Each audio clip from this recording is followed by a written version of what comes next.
2026년 2월 2일 단 하루 만에 전 세계 시장이 말 그대로 두 동강이 났습니다. 한 사람의 이름이 어떤 곳에서는 공포를, 또 다른 곳에서는 환호를 불러일으켰거든요. 아니, 어떻게 이런 일이 가능했을까요? 그날 도대체 무슨 일이 있었던 건지 지금부터 한번 제대로 뜯어보겠습니다. 모든 건 바로 이 질문 하나로 시작됩니다. 세계 경제의 방향키를 쥐고 있는 미국 연준의 수장이 바뀐다. 과연 우리 지갑에는 어떤 영향을 미칠까요? 그 파장은요, 생각보다 훨씬 거대했습니다. 그런데 말이죠, 시장은 이 소식을 두고 완전히 둘로 나뉘었습니다. 모건 스탠리는 그를 신뢰성의 앵커라고 불렀어요. 이 한마디에 그날의 모든 혼란과 갈등이 다 담겨 있습니다.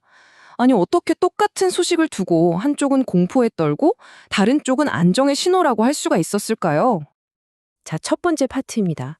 도대체 무엇이 그날 혼돈의 방아쇠를 당겼는지 그 촉매제부터 살펴보죠. 바로 이 뉴스 한 줄, 이거였습니다. 도널드 트럼프 대통령이 케빈 워시를 차기 연준 의장으로 지명했다는 속보.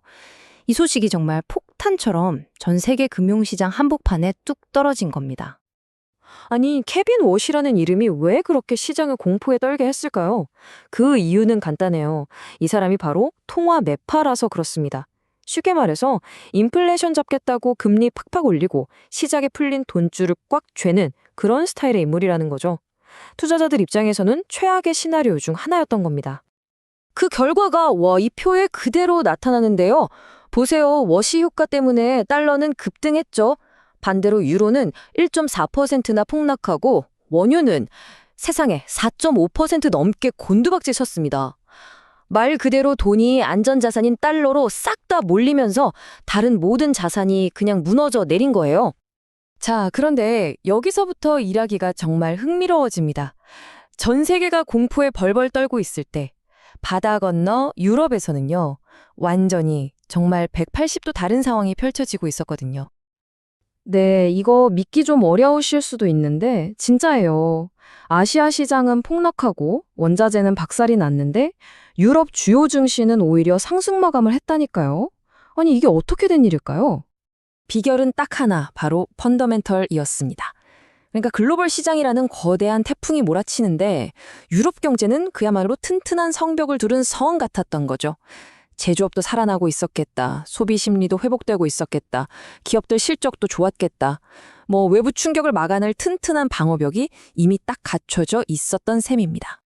그 방어벽이 얼마나 강력했는지 보여주는 상징적인 숫자가 바로 이겁니다. 93억 유로. 이게 뭐냐면요, 이탈리아 최대 은행이 발표한 순이익인데 이게 그냥 순이익이 아니라 기록적인 순이익이었어요. 이 소식 하나가 유럽 금융시장 전체에 우리는 괜찮다 하는 자신감을 확 불어넣어준 거죠.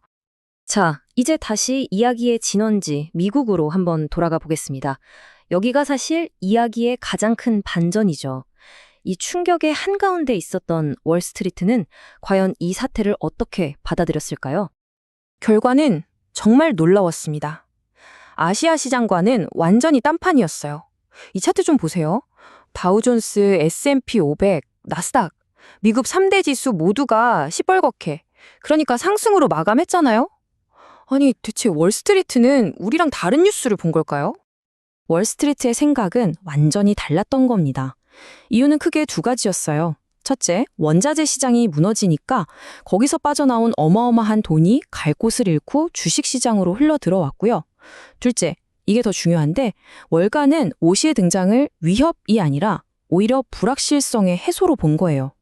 어차피 긴축할 거 이렇게 질질 끌면서 혼란스러운 것보다 차라리 예측 가능하게 매파가 와서 딱 정리해주는 게 낫다고 판단한 거죠. 정말 아시아의 공포가 미국에서는 기회가 된 그런 순간이었습니다. 좋습니다. 그럼 이런 큰 흐름 속에서 개별 기업들의 운명은 또 어떻게 갈렸는지 좀 더 디테일하게 한번 들여다볼까요? 그날의 가장 큰 승자 중 하나는 단연 팔란티어였습니다. 시장이 이렇게 혼란스러운데도 이 회사는 전혀 상관없다는 듯이 강력한 AI 수요를 등에 업고 우리 연간 61% 성장할 겁니다 라고 발표해버렸죠. 주가가 당연히 치솟았고요. 이게 바로 거대한 기술 트렌드의 힘을 보여주는 거죠. 반면에 오라클은 분위기가 싸늘했습니다.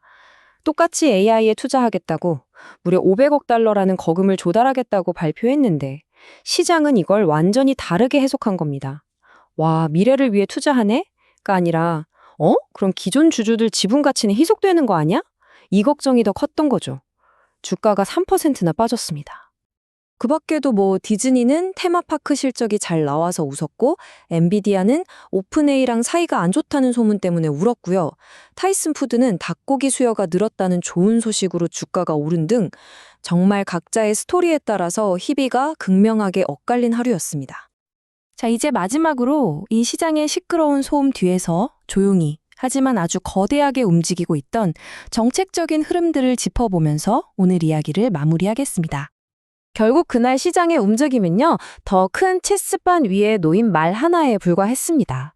그 배경에는 미국과 중국의 광물 전쟁이라든지 러시아를 겨냥한 무역 정책, 또 미국의 빅테크를 어떻게든 견제하려는 유럽의 야심 같은 이런 거대한 지정 확조 게임이 복잡하게 깔려 있었던 거죠. 케빈 워시라는 인물의 지명은 이 거대한 판을 흔든 하나의 수였을 뿐입니다. 결국 2월 2일 이 단 하루의 사건은 우리에게 아주 중요한 질문 하나를 던집니다. 트럼프나 케빈 워시 같은 이런 강력한 개인의 말 한마디가 시장 전체를 들었다 놨다 하는 시대에 우리는 과연 경제 데이터나 펀더멘탈 같은 것들을 앞으로 얼마나 더 신뢰해야 할까요? 정말 많은 생각할 거리를 남기는 그런 하루였습니다.